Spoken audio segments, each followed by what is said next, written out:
freaking first cut. Golly.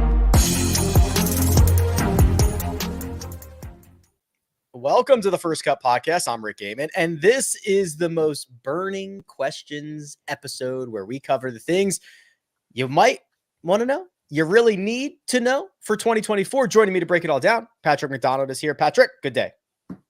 What's up, gang? Normally when I have burning questions, it's at the doctor. So hopefully, gladly it's with you guys. All right. Greg DuCharme is here. Good luck following that. Yeah, I can't follow that. But I am happy to be here because this is quite a year. I mean, you could write a book about it. What a year. What a year. There are a lot of questions that come out of this year. So I'm excited to see what you guys have in mind. I know my questions are burning me up, and I tried to keep it away from just what the burning questions I've had in the last 48 hours or so. But there's maybe a little bit of that in there too. Kyle Porter is here. KP, what is it? PGA lives on fire. PGA Tour is terrified. Yeah, I was going to make a joke that I'm just here to talk about Jon Rahm after we talked about not talking about it off air. But my daughter, who's 4, she sings. She saw the video of the European team. Mm-hmm. And so at dinner every night she sings USA is terrified, Europe's on fire, which is just, hellacious for those of us who root for the US team in the Ryder Cup. So good. Every night a little needle. Well, this is the burning questions. Now, what we have done is we have each individually brought a couple of topics. We have not conspired. We've not chatted. There is no outline. As far as you know, Rick. That's true. There is no brief. And we are just going to see where the conversation takes us, where the world takes us. And Greg, kind of, I think you almost volunteered to go first. Where do you want to start us here? I'll volunteer you. All right. Well, based on that, I will go to the question that was my third question. So I'm going to go backwards. Okay. There's a lot of rumors. There's a lot of noise. There's also a lot of silence going on in the world of golf. And the burning question for me right now, with news that is expected to come out this week, in the next couple of days, the burning question is, how does the PGA Tour and PIF or LIV or however you want to define it, how does this story end? Where does this go? Is there somebody coming along who's going to save the PGA Tour? Is the business of professional golf, can you invest in that business in a realistic way and expect to get your money back? Because you have one side right now that has no, the financial investment it seems like nothing. And you have another side that's a real business trying to compete. And is that something that's possible? It's very similar to one of my questions. Mine was more framed as how can the PGA and LIV kind of coexist? And maybe the answer is, Patrick, they can't. Maybe the end game that Greg alludes to is there is a real winner here and there is a real loser here, but there's a lot of different paths this could go down. Real quick, Greg, how did you phrase your question? How does the PGA Tour and PIF story end? How does it end? Okay. Go ahead, Patrick. Sorry. I'm answering how does it end? Wow. Okay. Way to start with a softball, Greg. Yeah, let's get warmed up here. All right. There's no wrong answers here. I'm going to assume this is how I think it's going to go down. Maybe it won't end, but this next year, I think Yasser is going to become the CEO of the Enterprise Starship. I think he's going to somehow finagle his way to negotiate to become the CEO, push Monahan out of that position because that was his original position in the framework agreement. And while it might be under the PGA Tour, Yasser is going to have control. There's going to be some intertwine between LIV Golf and the PGA Tour with team events and whatnot. I think it's not a coincidence that they scheduled 4 events across from 4 signature events this year when they've typically tried to avoid them. I'm kind of reading probably too much into that, but I think there's something there. So it ends with Yasser ruling the kingdom. He himself. You like, I like mean, that ending, KP? Is that a happily ever after? well, I don't know. I mean, you know, I think there's been so much talk about the sort of moral implications here. And I mean, Yasser's the chairman of, what is it, Newcastle? And I don't know that I mean, has that negatively affected Newcastle's business or performance? I don't follow the Premier League, so Neither do I. Do you think that Saudi Arabia is viewed differently globally than they are here in the United States? as a country, As a, like, you're talking about the moral, like, has this changed anything for Newcastle fans? oh, Right? Like, I think a lot of, obviously there are global human rights concerns that have been aired for the last couple of years in this golf conversation.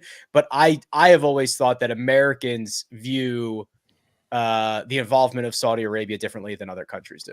Right or wrong? I think it's even, I agree. I think it's even more specific than that, though, Rick, because I think you look at the sort of demographic of golf fan, and it's a pretty like upper, like, I don't know if elite is the right word, but it's a very rich demographic that cares about things like global politics more than, say, the average NFL football fan, right? Like, I don't think that's like I don't think I'm like going out on a limb there to say that. And so I do think it's kind of a unique situation to golf. I think, to answer Greg's question, though,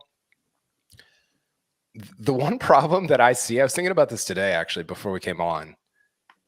All these guys talk about like, oh, I want to be paid like Mahomes. I want to be paid like Steph. And it's like, dude, the pool of money that you're playing in is not the pool of money that they're playing in, right? Like that's been one thing that I feel like people have said it, but it can't be said enough, because we're already at an unsustainable pace. And how do you put that toothpaste back in the tube? I don't know if you can. And Rick, I think the end result of that is they're going to have to create some kind of value outside of what, like, the revenue that already exists. And I almost feel like now and this is, I'm just shooting from the hip here, I almost feel like you have to create teams just to create the value and the revenue that you need to keep up with what these players are demanding. Right. So, because if someone came along and said, "Hey, I want to own the cliques, and I'll give you $25 million," that would be laughable. It's not nearly enough. They've spent billion, but at the same time, they're worth nothing. Right? Like, it is such a bizarre, and $25 million would be, there's not a lot of companies or sponsors to go out there, or people to go out there. They're going to give you $25 million for a team or an event or whatever that might be. So while they're worth nothing, it has to be an outrageous amount. So the team thing. So this is what I think the rosiest in our current, it is December 5th. The current rosiest end game, Greg, I think looks like Yasser and Jay come to some type of agreement where LIV is the global team golf entity. The PGA Tour is your individual stroke play entity. There is some type of agreement where OWGR points exist. Guys that are on LIV play 8 team events a year and 10 stroke play events a year, plus 4 major. Like, that idea of being able to coexist, I think, is the rosiest outcome outside of LIV is the only thing that is going to exist because they're playing a different game than everybody else. Right. And they are playing a different game than everybody else, right? Picture what you said earlier about the value, about putting the cliques into the Shark Tank, where a bunch of investors saying, well, what's the valuation? Oh, okay. No, so nobody watches your event. Why is it worth this valuation? It's a hard sell. Well, we have some of the best players in the world, but what's the value of that? Greg, it's 1/10 the size of the NBA in terms of revenue. The PGA Tour. The PGA Tour. Right. So and yet you do have players getting near Mahomes' money now.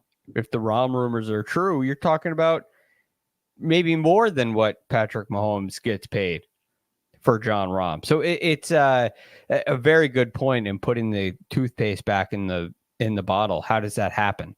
And then the players, if there is this rosy outcome, Rick, that you mentioned, would LIV or PIF pay players to join these teams? Like to really make, would Rory get paid, or does he miss out on this payday?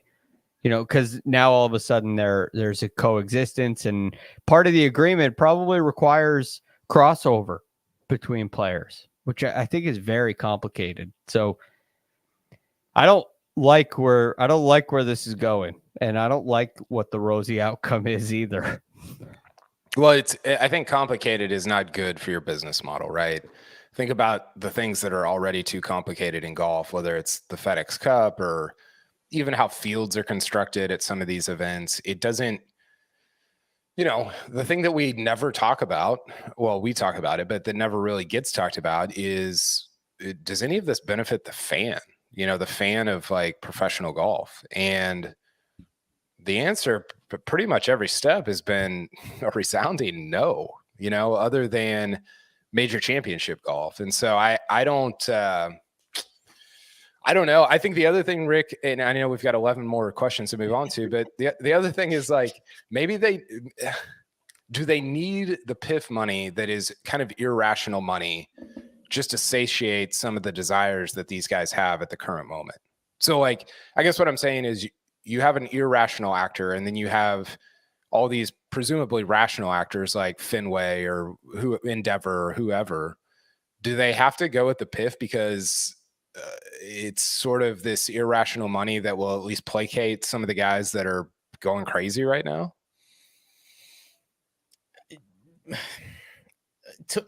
It feels very short-sighted, right? For sure. Because, all of it does. Because that implies, assuming this money cannot exist forever, right? I don't think you can dump $2 or $3 billion into golf every year for the rest of eternity. There will be a generation of golfers that regress back to real market value.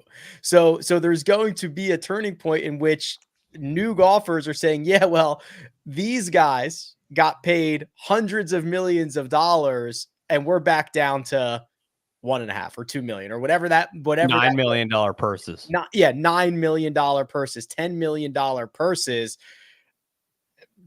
I don't know if there are examples of that, right? Every contract in the NFL, every quarterback that signs, it's the new highest deal in NFL history, right? That's kind of the progression of how this works. I don't know how you do this without just a complete bubble bursting and everything going to zero. The underlying thing here that we definitely haven't talked about, and that nobody's really talked about a ton, is this. I've always called it kind of the slack in the line after Tiger has obviously still playing, but he's at the end of his career. And I think that so many of these guys think like, oh, well, the PGA Tour is growing and there's more people watching all this stuff. I think a lot of those people and a lot of the growth was just like this outlier thing during the Tiger era. And so this, up and to the right line is not a real line. It's just a Tiger line. I'm so convinced. I was thinking about this today.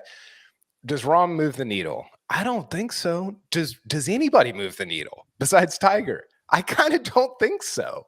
And so, like, if that's true, you were already going to experience, you were already going to experience some sort of regression from that money, normalized for inflation and all that stuff. But you were already going to experience some of that in the post-Tiger era.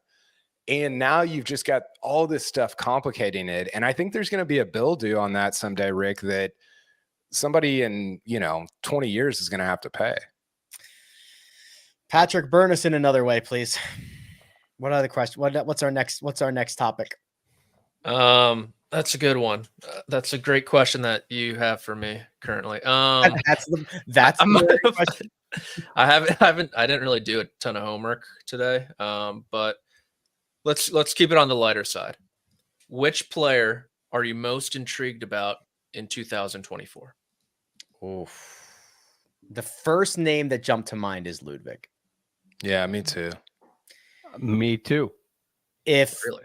it might just be prisoner of the moment, but it's a very small sample size. But what he did in that sample size was incredible. And I'm interested to see, Greg, if he can take his 51 rounds of greatness and do it in 151 rounds.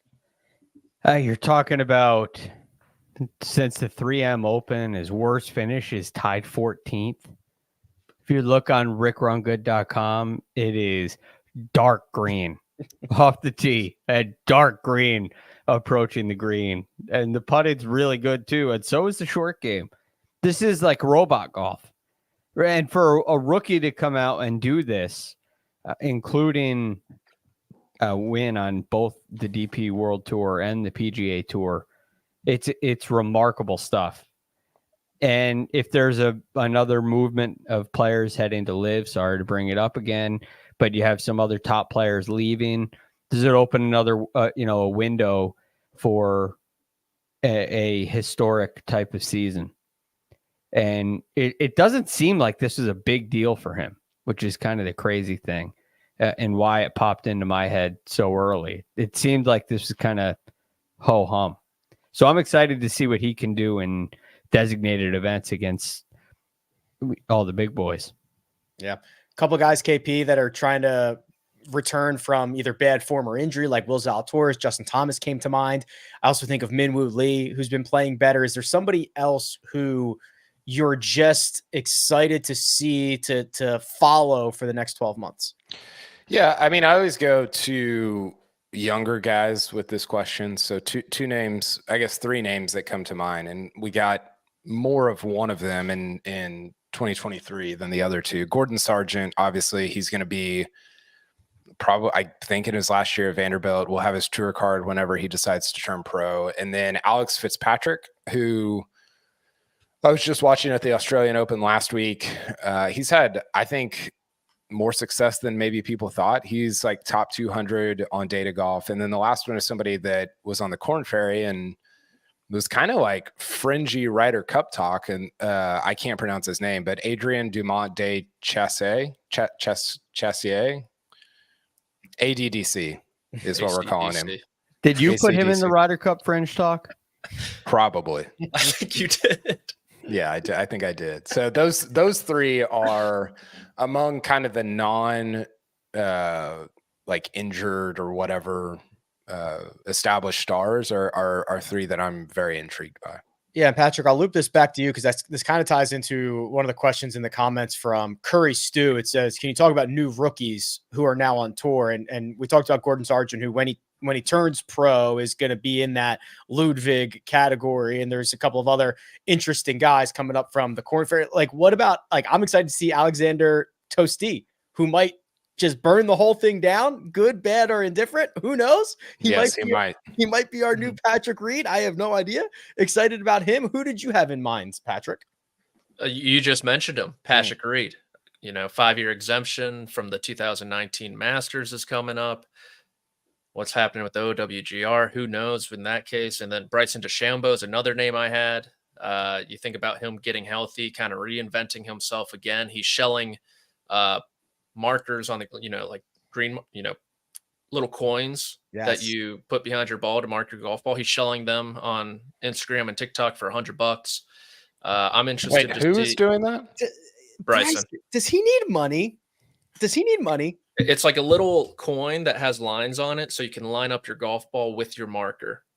You're going for $100. It is a piece of like CNC milled. It's a ball marker, and it's got like different lines of different amounts of break. But I remember, like, the day after, maybe it wasn't the day after, the week after signing his, reportedly $100 million LIV contract, he was posing with energy drinks and Grinding. like, does he Grinding. need that? Gruden's grinder, man. He's top of the list. I've watched more Bryson YouTube content than I have LIV of him on LIV. He's legitimately like a good YouTuber. It's fun. I agree. I think he will threaten for a major championship again this year, like he did at Oak Hill. He was on my list as well. DJ, I feel like he kind of just like faded into the noise towards the end of the year. He was one of the guys who shot like 84 at the Open. I don't really know where his care level is at. And then if we're trying to get young, I'm going to go with a lefty, Joe Highsmith out of Pepperdine. He was on that national championship team. He will be having his card this year. Love his swing. Love his action. Hat, I think right? Bucket hat guy. Absolutely. I think he could be a surprise rookie of the year candidate. Pearson Coody. I'm going to need to see Max Homa at majors. Yes. Max Homa specifically at majors has my full attention.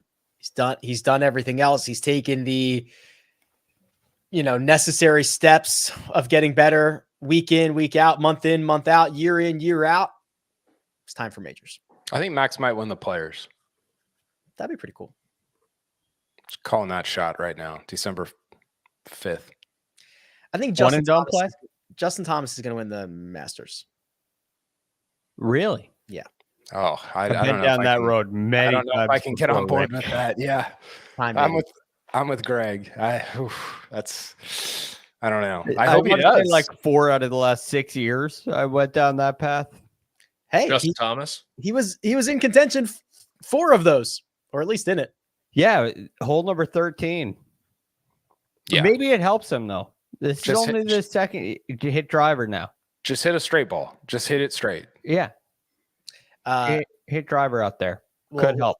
We'll hit a break here, but Josh in the chat reminds us Norman Zhang has his Yeah. You know what they say about form versus class, right? He's got the Haskins Award, has not been good as a professional, has the tour card. I would love to see a Norm breakout year. He's a flusher. Sweet swing. He hits it so good. He's only 24. Yeah. That's Ludwig's age. Yeah. That's one thing we freak out about Ludwig, and it's like he's like him and Hovland are not that far apart in terms of age. Old man Ludwig. Yeah. Yeah, I was looking at Akshay the other day. He's 21. Yeah, He's that's been a professional forever. That's different. Like that's a different level. All right, we are going to continue this conversation. We're going to have a question from maybe KP on the other side, but first we're going to take a quick break and hear a word from our partners. A Game of Honor, the Army-Navy game presented by USAA, Saturday on CBS and streaming on Paramount Plus. And we're back. Okay, KP, one of the things that I love so much about you, and I think it's why you're so good at what you do, is you're very good at asking questions. You get the most out of people. So now I will put you on the spot and ask you for a burning question, please. Okay. I think you'll like the first one because it's literally a burning question. I said, how much propane does Minwoo have in the tank? Unlimited. Let Minwoo cook. How much propane is in there? That's what I want to see. That's my big that's one of my big questions for 2024 is what is in other words, what is Minwoo's ceiling? Like he has the charisma. There is. I just learned about this. Word of the year, right? Word of the, and you had a chance to use the word of the year. Yeah, it's the word of the year. It just beat out Swifties. Yes, my wife told me this, and then she had to explain to me what it was. She didn't know either. She just learned it, but she acted as if she knew. And so we went through this whole list of people who she was like, "Does this person have Riz?" Anyway, Minwoo, just buckets of Riz. Yes, Riz God. Riz King, yes. And he could be a real, I mean, you got to do something with it, right? You got to win a major, you got to do something to, but he could be like a really likable, like superstar. I don't know if he will, but he hits it great. He does the most important thing well, which is he drives it really well. And I guess that's maybe not the most important thing, but it's up there. And yeah, I want to know how much propane Minwoo's cooking with in 2024. I mean, I'll hold my thoughts, Patrick, because I think he's got a flamethrower. Where are you headed on Midwood? It's hard not to draw the comparison to Anthony Kim. Don't. It's hard not to. You think he has the low 9 score at Augusta National? Minwoo Lee does. He's going to be on the President's Cup team. Does he? Yeah, he has the front 9 low record. I think Anthony Kim might have the back 9. There you go. Wow. There you go. You can look that up, Rick. Anthony Kim made 11 birdies in a round one time at Augusta. I think Minwoo shot 30 on the front one year. Mark Calcavecchia shot a 29 on the back. Hold on. Okay. Keep chatting. I'll see what else I can find here. And then you have him in Montreal, which is going to be rowdy as can be. And he's just going to be thriving up there in Canada against, I mean, he's going to be this year's Tom Kim probably in that setting, just bringing all the energy, but with Oakley shades, mock turtlenecks, and a mullet. And so I think it's really hard not to draw a comparison to Anthony Kim, hopefully for a longer period of time. And he rips the ball. And his short game and putting are awesome, which is really cool. Like he is kind of the classic driver wedge putter. Be good with 5 clubs, hit the driver long, be good around the greens and make some putts. And Minwoo does all of that. And the Riz is plentiful. It is. So that's a big deal as far as likability is concerned. The game is obviously quite good. It's got to get a little more consistent, but maybe not to become a star, right? A couple of getting in the mix at the majors, in the mix at the Players again. Stories like that go a long way. As long as you can sprinkle in contention throughout the year, he'll stay on the top of minds, and it definitely be a fan favorite. I'm on Masters.com, and they break this down a lot of different ways. They break it down for amateurs, for first-time players, but the lowest first 30 has been accomplished 7 times. Johnny Miller was the first to do it. Minwoo Lee did it in the 4th round in 2022. I hate to say this, there's a typo on Masters.com, and I could just be shot into the face of the sun for bringing this up. No, I've found some on there. It says Min Woodley. Yeah, hate to see it. Someone's getting Are fired. we sure it's the right guy? Hopefully it's not. Yeah, true. Honestly, it could just be Minwood. I don't know, but I'm going to assume it's Minwoo. Lowest second 29. That has happened twice. Mark Calcavecchia did it in 92. David Toms in 98, both in the final round. Okay, so I was incorrect here. Second round, 2009, Anthony Kim. He made 1, 2, 3, 4, 5, 6, 7, 8, 9, 10, 11 birdies, but he did it kind of equally on the front and back. So he shot 32 on the front, 33 on the back. So I think he holds the birdie record in a round, but not the back 9 record. I think that's correct. 11's a big number. It's so many. Yeah. It's so many birdies. They keep some pretty outrageous records. Like, you could get lost. So wait, he made 2 pars. He shot 65, shot 7 under with 11 birdies. So he made 4. I guess he would have made 3 pars. What year was it? Yeah, 3 pars. 2009. He made more birdies and bogeys than he did pars and shot 65. That's hard to do. Yeah, it was nuts. I was trying to find it. They have most contrasting starts. So Craig Wood in 1936 opened 88-67. Whew. That's a 21 shot difference. Mike Donald 64-82. Sandy Lyle 69-86. Interesting. I've never heard that before. Let us go through. There was a couple of questions in the chat. We've hit on a couple of these in some form or fashion. Let's go with Nat here, Greg. What does the season look like for Jordan Spieth? Oh, you know what? I feel a little more optimistic after the Hero World Challenge. So what was going on last year with the wrist injury? Jordan, over the last couple of years, has shown these little sparks where he'll get into contention regularly for a period of time, and then he just kind of disappears and goes away. But I'm hoping that last year's struggle did have something to do with a little bit of a wrist injury, because his iron play just kind of it disappeared in the playoffs, and it was kind of slow after the RBC Heritage.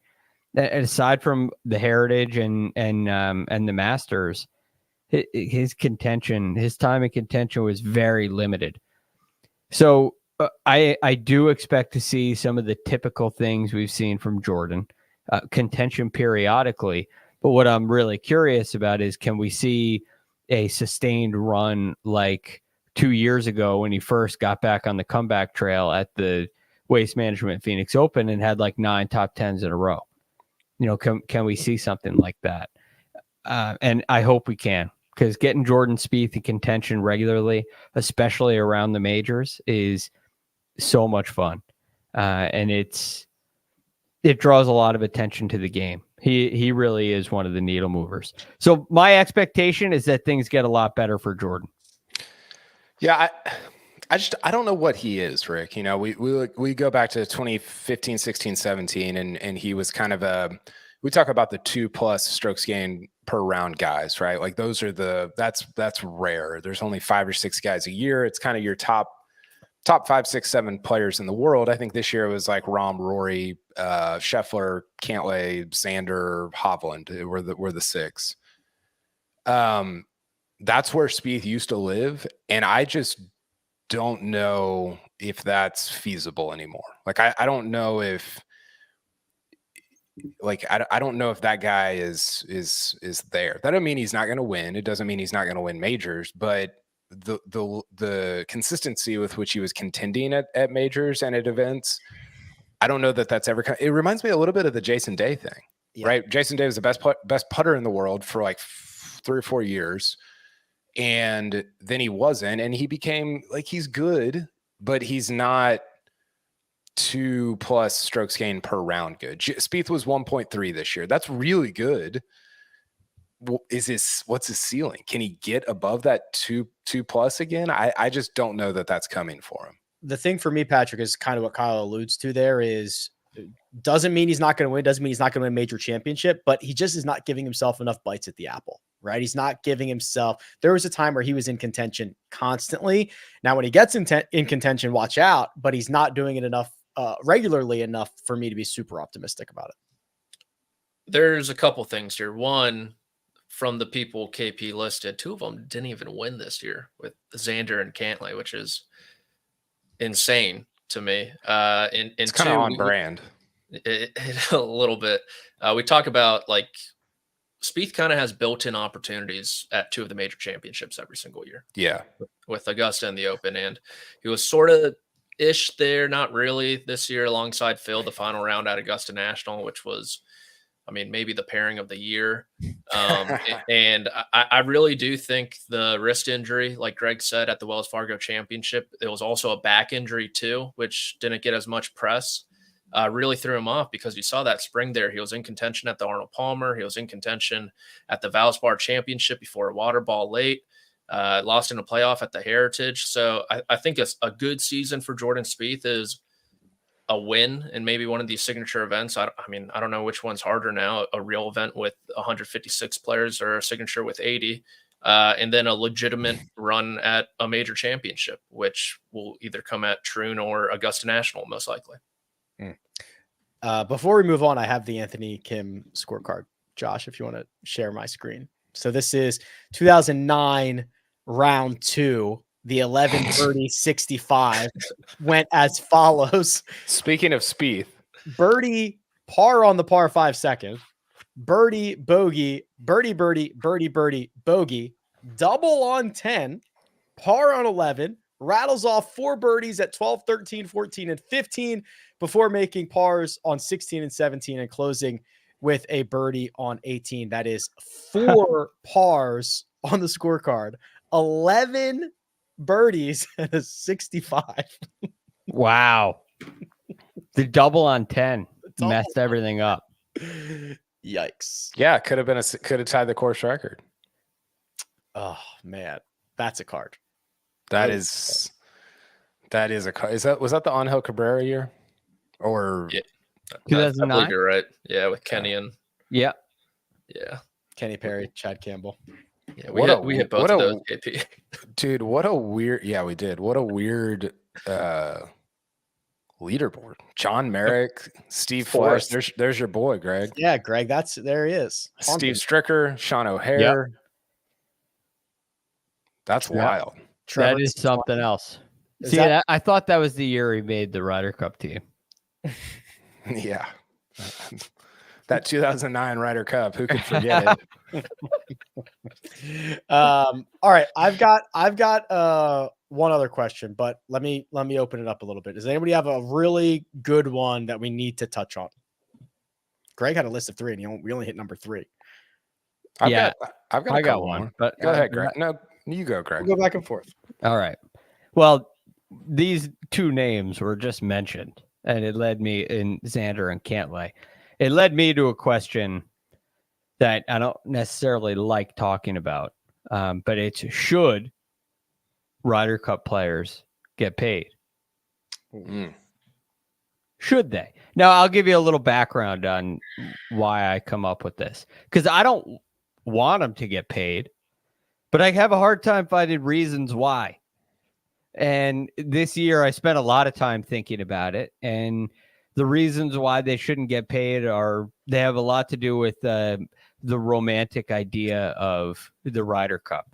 Mm-hmm. And there's not really very much backing to it, but I like what it stands for. And I think those romantic aspects are somewhat important. So, what's the right thing to do? Should they get paid or not? Okay. I have an answer. I'll hold it. What do you think, Patrick? Patrick loves that one. Patrick didn't come with enough questions, so Rick's making him give all the answers. Exactly. It is giving me flashback to high school, man. Yeah, I do not like this at all. Hey, Patrick, do you have any questions? And he admits to not doing his homework. What am I supposed to do? Should Ryder Cup members get paid? I believe they should, just given the amount of revenue they bring into that event. Pay them.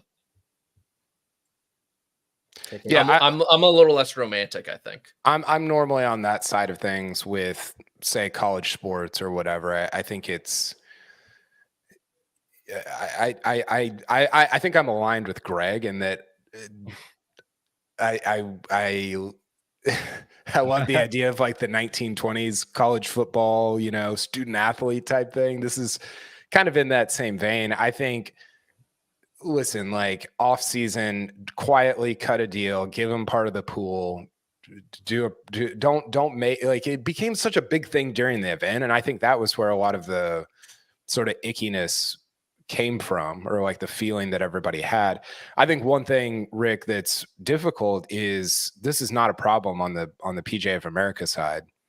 It is a problem on the European Tour side, right? Because a lot of that money, all of that money, they use to operate their tour. I mean, if you look at, all of that has certainly changed over the last year of doing deals with the PGA Tour and everything that's gone on, but they rely on that money. And I honestly think like the European players wouldn't they would be more reticent to receive that money than the Americans would, I guess is how I would say it. Okay, right. So there's a lot of different layers here. I think I'm at the core. Everyone is getting their pockets lined except for the product, except for the players, which is insane to me. So pay them. I felt the same way about NCAA athletes for the last couple of decades. Like they are the product. Everybody's making money. Why shouldn't they? The idea of how much and what to do with it. I just like it. Like if you just gave everybody $500,000 and $1 million each if you win, and now these players have to come out and complain that that's not enough money.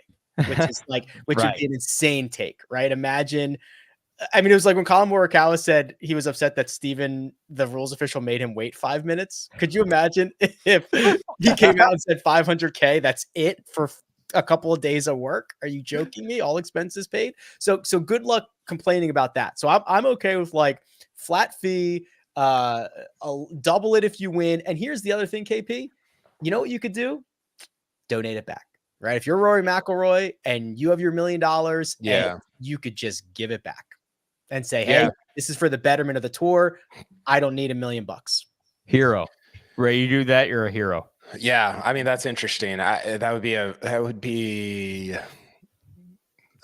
a difficult thing for anybody to do, no matter how much money you have. I think the other interesting piece that, like, the question it raised for me, honestly, was like, should these guys be making more of the major cut, right? Where I don't know how much the Augusta National makes in a given week for the Masters, but it's a lot.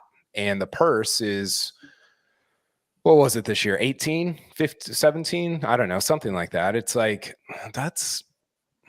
Phil and I had a back and forth on Twitter about this. And I said, listen, dude, I agree with you. Like, I'm sort of on your side here. Now, it gets weird because we're talking about, and this is the part that people don't understand, you've got so many different organizations, Greg, doing a lot of different things. PGA of America doesn't necessarily, you just use that money to, fatten the wallets of their executives. They have initiatives that they need to fund, that get more people into the game. There's a lot of like layers to it that people don't really think about or understand.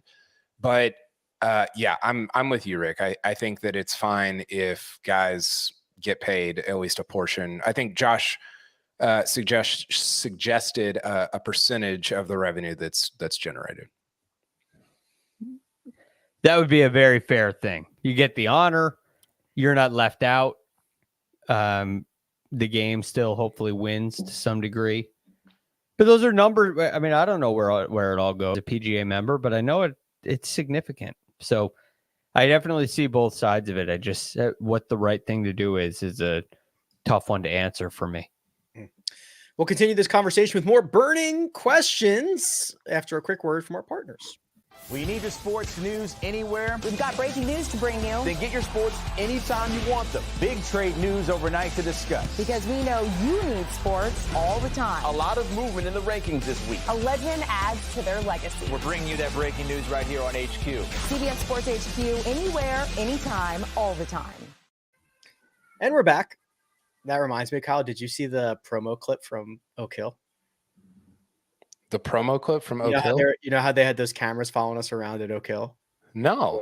You haven't seen this? No. I don't think we can show it, but I'll send it to you. So The first clip we got followed around with like, what were they, like 8K cameras? It looked like YouTube? Patrick Mahomes. Yes, exactly. Yeah, it was exactly. That's was the guy like hunched over his laptop, just zipping an article out? That's the right reaction, Patrick. He was screen grabbing something.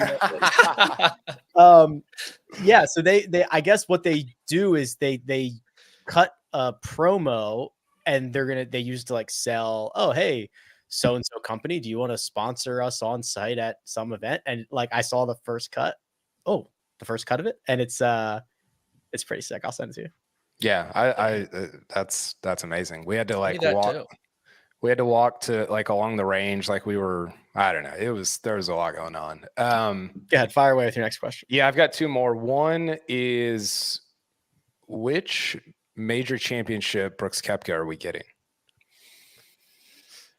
And the reason I say that is because, as you know, Rick, I'm obsessed with sort of the historical nature of all this stuff. And I almost feel like we underplayed the fact that Brooks won his fifth this year.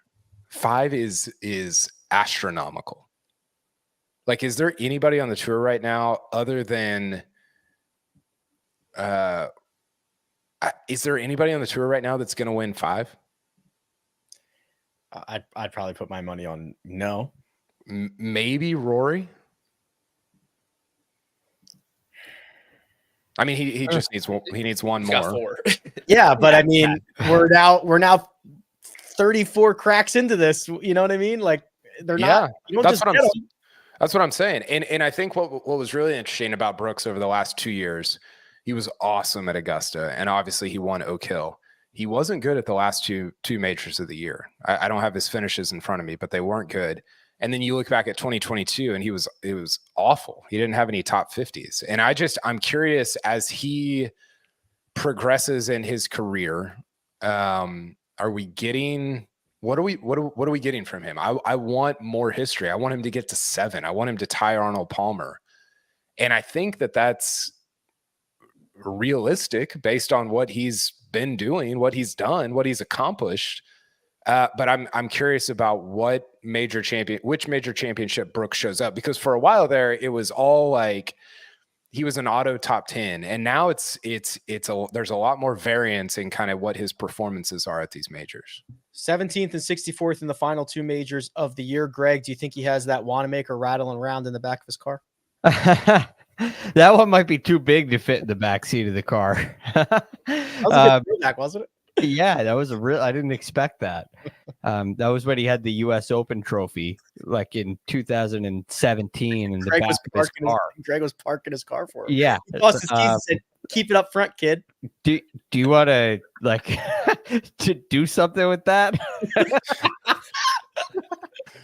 That's amazing. Is this an open container or what's going on back here?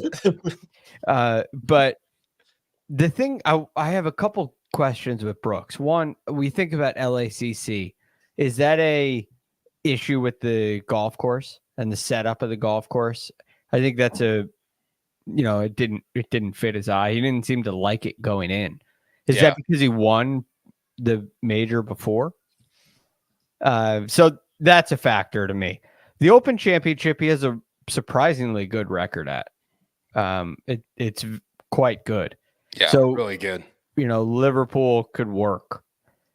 Pinehurst could work, but it does feel like next year the golf course setups Valhalla seems perfect. And Augusta has obviously been a great spot for him too. So do you guys think motivation plays a role for him when it comes to, he won the PGA and kind of took care of business for the year? Because that could be a factor in, I don't really like LACC. And by the way, I'm satisfied. I'm quenched for the year after winning the PGA. It's interesting. I think even he would say the hangover lasted longer than he intended. Literal, figurative? Both. I think just based on how much the PGA Championship meant to him in that win, he wasn't even good on LIV Golf the back half of the season. So I think in 2024 he's gonna put this year behind him, and I think he has a legitimate shot at the Masters based on how he played this year. I mean, he had a 4-stroke lead with 27 to play, something like that. The Grand Slam with him is a real conversation, right? Because he nearly won the Masters this year. Like you said, he's been awesome at Opens, and then all of a sudden, okay, you've won 7 and the Slam. What do I do with that? Like, are you one of the 12 best players ever? And it's so bizarre because he just wins majors. It's crazy. Right. He's got 11. He's got 11 professional wins, and 8 of them are majors. And one at the Crooked Cat. It's one thing if you have 2 majors and they're both U.S. Opens, right? 2 wins and they're both U.S. Opens. And North. Exactly. Like there, perhaps for some players, there's been a very clear style that works, but when you start getting up to 5, 6, 7 majors, the players who have that number, they did it in either when St. Andrews was first designed, or they have 20 plus wins on the PGA Tour. You had to get that in, didn't you? I just wanted to see Patrick laugh. Hey, here's all the guys, Greg, that have won 5 or more since World War II. So 5 plus majors. Jack 18, Tiger 15, Hogan and Player 9, Watson 8, Snead and Palmer 7, Trevino, Faldo, and Phil 6. Peter Thompson, Seve, and Brooks Koepka 5. That's it. All right, so Peter Thompson and Faldo, as far as PGA Tour wins are concerned, are a little on the low side. Like they were major heavy. And Seve too, but they won a lot on the European Tour. Yeah, it is different era. But I mean, you could be looking at, okay, Jack is going to be first, Tiger second, then Hogan and Player with 9, and then Watson. Brooks could join Snead and Palmer at 7. Yeah, Brooks easily in this era. Day and age, right? I mean, it's very possible. He's 34, Rick. 30. I think him and Rory are the same age. I think you're right. 33. He is 33. I mean, that's barring injury, right? Which is always a thing with him. That's a lot of runway. And so I'm just curious about what we get off the top from him in 2024. I think his U.S. Open would have been a lot better if the Panthers didn't make such a deep run in the NHL playoffs. He was for sure engaged. Contributed to the hangover. I have breaking news. Breaking news. The Cleveland Guardians have won the MLB draft lottery. They will have the number 1 overall selection. Okay, don't do that. Yeah. It came across breaking news on the Greg, I gotta go see a doctor. You got another one, Greg? Yeah, I got another one. This is my final question, which was my first question. You can see it's a little less spicy. What does or will Rory McIlroy ever win a Masters? What does he have to do? Okay, I'm going to throw my question in here because it's similar, and that is, can Rory maintain the clip that he's playing at? Because he's been last year was his best statistical year ever, and this year was in the top 4. He's playing at especially at majors, he's really increased his expected wins at majors over the last 2 years in a way that he just didn't from age 26 to 32, which I think that's disappointing that he didn't do that. I wrote about that in Normal Sport 3, but he has been really, really good at majors over the last 2 years. So throw that in with, or tag it on to Greg's question. Yes, he can continue this clip. And what does he need to win the Masters? Maybe a lobotomy at this point. I mean, is it a slow start? Does he have to get out to a big lead early? Is he chasing like he almost did 2 years ago? Does Rory ever get lucky? Some guys win majors and it just falls into their lap, and that just he hasn't been in a lot that he didn't win. Yeah, his three US closest Open this year. His 3 closest calls were U.S. Open this year, St. Andrews last year, Crooked St. Andrews, and the 2018 Masters that Patrick Reed won. Yes, that one he got out. He kind of ejected early in 2018. He missed a 4-footer on 2 and was done. Yep. St. Andrews. Maybe it was the golf course, but there was a lot that he could have done a little bit differently there. I think he predicted the wrong number, so he didn't play as aggressively as he could have. And the U.S. Open last year is just so close. But this is the thing: you have to keep putting yourself in the mix, so your strategy plays out right, or you make a better decision, or something like that. But the Masters is just different than all those events. It's different for him. That it's so clear. His play around the Masters changes. He changes a driver, and all of a sudden there's a blade putter in his bag, and he's playing 80 holes before leading into the event. All these things change, which is always a sign of pressure. Pressure. Paul. I think at the Masters he needs a first round date with one Patrick Cantlay and Joe LaCava. It's half joking but half serious. Like, get him riled up, not this like cool, calm, oh my goodness, I just played 80 holes of practice these past 2 weeks and I shot 80 under on all of them. Get him like really pissed off. We saw what I mean. I don't think it's a coincidence these last 2 years, Kyle, that they've been his best years on the golf course with everything that's happened off the golf course. Well, Paul McGinley did an interview with the Scotsman today, or it came out today. And he had a quote on Rory. He said, Rory's an emotional player. When his heart is engaged, it's when he's at his best. And I think all the stuff off the course the last 2 years has inflamed that heart of his. We saw that at the Ryder Cup. He had his best ever Ryder Cup in Italy. And you saw in the car park how much he was bought into it. Saw a lot of things in the car park.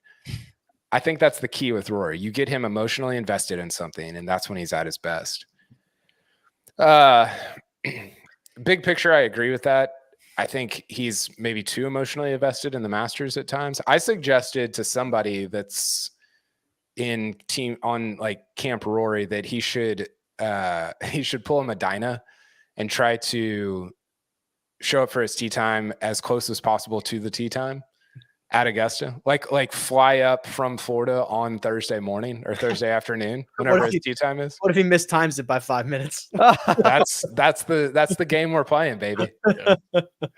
Patrick's into that. I can see. I am. I do like that. I mean, remember how awesome the lead up. I mean, I just cannot get over LACC because there was no access.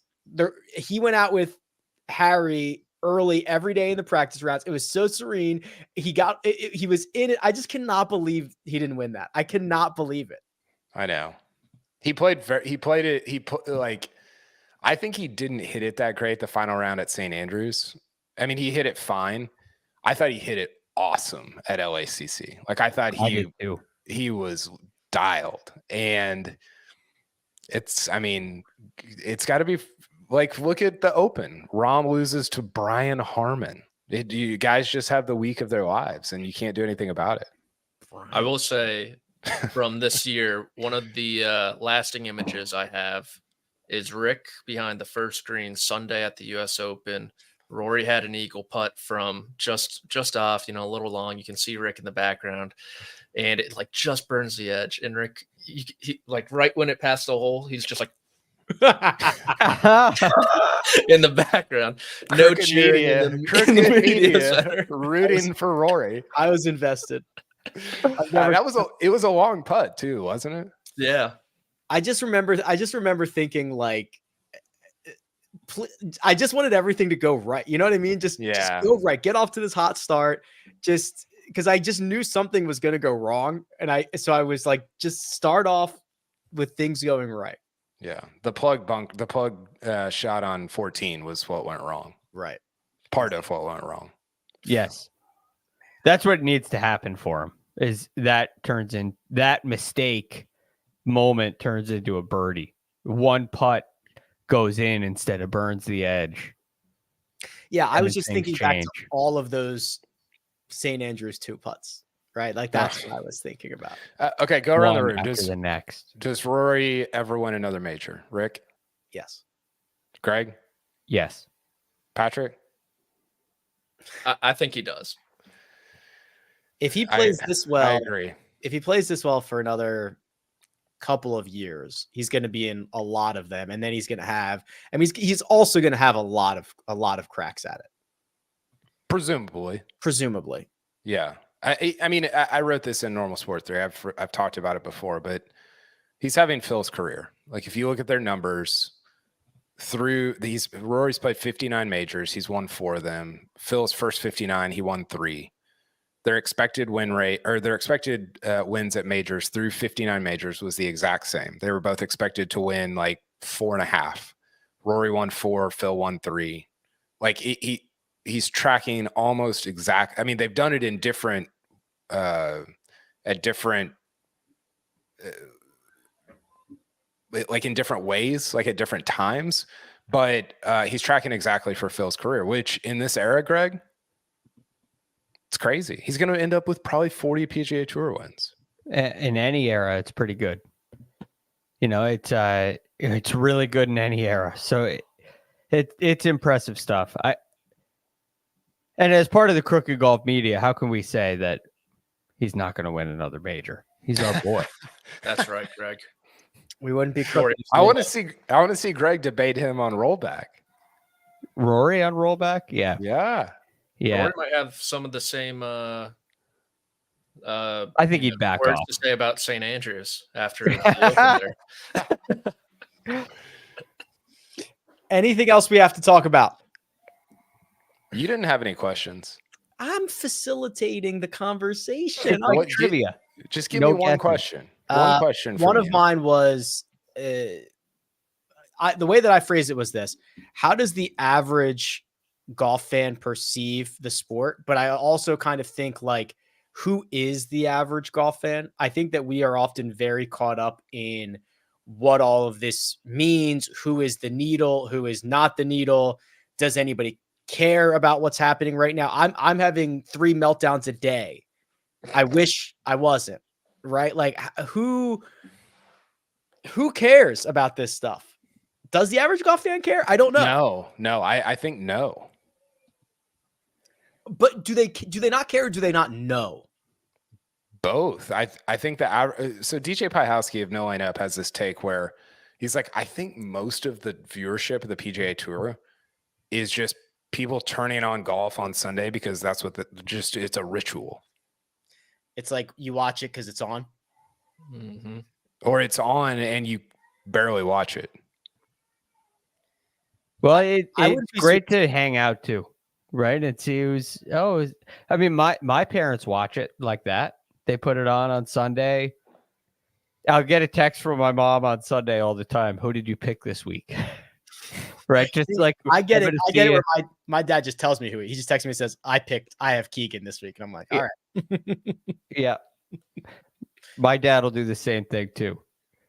But only a couple times a year, he'll send me a pic on Sunday. And he's right all the time. It's amazing. Tell him to start sending them to us. Yeah. He does it on Sunday. It's it's cheating. Well, But- you can still get some odds. Get him Still hard. Yeah, you can. get him in the group chat. I'll let you know next time I get a whisper. I'll let you know. It is an interesting take, Patrick, that like Monday Night Football, obviously a bad example because that's like the top of the top, but that is appointment viewing. I know what time it starts. I know at 5:00 the pregame is going to start doing its thing, and then at 5:18 or whatever, it's going to be kick, and I'm just not going to miss it. And that is how most, if not all, like NFL fans consume that product. Very different than the way golf is being consumed. I believe the average golf fan is pretty much what these guys just said. They throw it on Sunday just because it's habit. There's no real other sports on. And then they really only care, seek it out, so to speak, 4 times a year. Maybe they throw on live for Golf Channel or look up on YouTube a golf podcast for them to get them ready with information for the week that's coming up. And so like the LIV stuff and everything's kind of just like gravy on top. It's like, oh my God, like Brooks Koepka's in LIV and he's in the final group with John Rahm at the Masters. Wow. And to us, it's like, it doesn't really matter. And to them, I think it's just more. It makes it more like other sports almost with rivalries and cheering for one person versus another. Yeah, I do think, though, there's a really deep-rooted golf fan that really cares about it. Maybe more than they do other sports. I just think that's a small niche. That's exactly what I was going to say, Greg. I think there's 2 average fans, Rick. There's the average, like, tiny group of people fan where it's like they're watching the first cut, they're listening to No Laying Up, they're involved in the Rick Run Good one and done. Like there is a group of those people, and it's really, really small, like smaller than than most people would probably think, but they're dialed from every single week, right?